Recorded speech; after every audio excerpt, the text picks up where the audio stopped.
अगर आपके भी दांत हिल रहे हैं या हिलने लग गए हैं, तो उसके बारे में क्या करना चाहिए, इसके क्या-क्या रीज़न्स होते हैं और इसका इलाज कैसे किया जाए, आज ये हम लोग इसके बारे में डिस्कस करेंगे। तो आज मैं डॉक्टर नियति क्राउन ऑफ डेंटल क्लिनिक से आपके साथ ये डिस्कस करूँगी कि अगर आपके दांत स्पेशली जो नीचे के दांत होते हैं, आगे के जो 4 दांत हैं, अगर वो हिलने शुरू हो गए हैं या उनमें गैप आना शुरू हो गया है या आपको ऐसा लग रहा है कि वो दांत थोड़े और लंबे हो गए हैं, तो इसका क्या कारण हो सकता है और इसको प्रिवेंट करने के लिए आप क्या-क्या चीज़ें कर सकते हैं।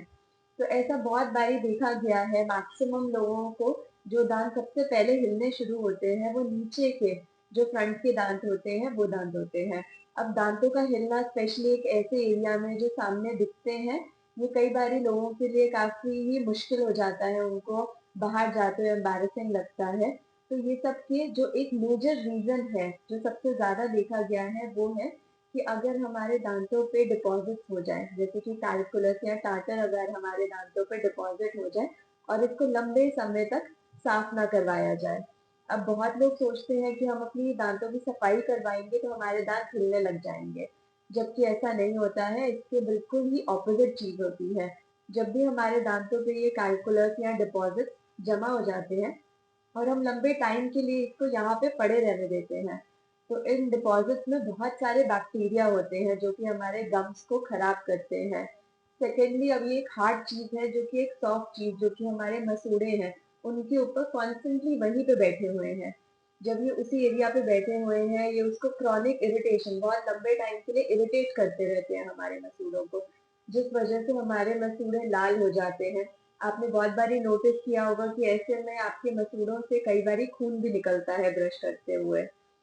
तो ये डिपॉज़िट क्या करते हैं कि मसूड़ों को इरिटेट करके उनको नीचे धकेलना शुरू कर देते हैं। जैसे ही मसूड़ा नीचे जाता है, साथ ही साथ हड्डी भी नीचे जानी शुरू हो जाती है। जब हड्डी का सपोर्ट खत्म होता है हमारे दाँत से, तो दाँत वहाँ पे हिलना शुरू हो जाता है। तो ये एक मेजर रीज़न होता है, तो अगर आप अपनी सफाई दाँतों की सफाई लंबे टाइम से नहीं करवा रहे हैं और एकदम से आप जाके 10-15 साल के बाद आपको लगेगा कि नहीं अब डिपॉज़िट बहुत ज़्यादा हो गए हैं, अब मैं इन्हें क्लीन करवा लूँ, तो डेफ़िनेटली जब आप क्लीन कराएँगे तो आपको ऐसा लगेगा जैसे दाँत हिल रहे हैं।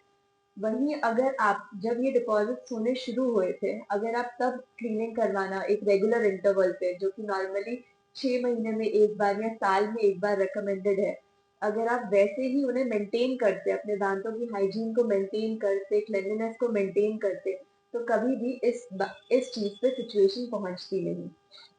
अब अगर आपके दाँत हिलने शुरू हो गए हैं, तो आप इसके बारे में क्या कर सकते हैं? पहली चीज़ तो आपको अपनी जो हाइजीन है, वो अच्छे से मेंटेन करनी चाहिए, अपनी ब्रशिंग प्रॉपर रखनी चाहिए। आप अपनी उँगलियों से दाँत की तरफ मसाज भी कर सकते हैं। आप इस मसाज में या तो गम पेंट यूज़ कर सकते हैं या फिर आप थोड़ा-सा सरसों के तेल से या घी से भी दाँतों की तरफ मसाज कर सकते हैं, ताकि जो मसूड़ा नीचे चला गया है, अगर हो सके तो जितना वो हेल्दी कंडीशन में ऊपर आ सके, वो आ जाए। इसके अलावा अगर आपके दाँत थोड़े ज़्यादा हिल रहे हैं, जैसे अगर आप खुद अपने दाँतों को पकड़ के हिलाएँ और वो 1 से 2 एमएम तक हिल रहे हैं, तो हम लोग नॉर्मली एक स्प्लिंटिंग एक प्रोसीजर होता है, जिसमें हम लोग पीछे की साइड पे एक दाँत के रंग की ही स्ट्रिप लगा देते हैं along with some filling material, जिससे वो दाँत वहीं पे रुक जाता है। हम साथ वाले दाँतों का भी सपोर्ट ले लेते हैं, जिससे कि हम उस दाँत को जो हिल रहा है, उसको एक सपोर्ट देके उसे कुछ साल और चला सकते हैं, ताकि वो हिलना बंद हो जाए और आपके लिए कुछ टाइम के लिए आप अपना टाइम बाय कर सकें कि आगे और ट्रीटमेंट कराने से पहले ये चीज़ कर लें। अगर दाँत बहुत ज़्यादा हिल रहे हैं, बहुत ज़्यादा लंबे हो गए हैं, उनकी जड़ें दिखनी शुरू हो गई हैं, तो नॉर्मली इन दाँतों को आपको एक ब्रिज से, जो कि हमारे साइड वाले अच्छे दाँतों को यूज़ करके किया जाता है, कि बीच वाले दाँतों का सपोर्ट नहीं लिया जाता और साथ वाले दाँतों के सपोर्ट से एक ब्रिज लगाया जाता है, जो कि आपके दाँतों को रिप्लेस भी करता है और उनको स्ट्रॉन्गर भी बनाता है। ऐसे आपके दाँतों की लाइफ नॉर्मली 10 से 15 साल और ज़्यादा बढ़ जाती है और आप नॉर्मली इस पे जो आप चीज़ें पहले नहीं कर पा रहे थे, जैसे कि सैलेड्स पे काटना या आगे से कोई भी चीज़ काटना, आप उस चीज़ को उसके बाद कर पाते हैं। तो ये थी एक छोटे से हमारी एक डिस्कशन इस बारे में। अगर आपके इसी से रिलेटेड और कोई क्वेश्चंस हैं, तो आप प्लीज़ कमेंट बॉक्स में उसे ड्रॉप करिए, ताकि we can get back to you as soon as possible. And for more such dental information videos, please like and subscribe us. Thank you.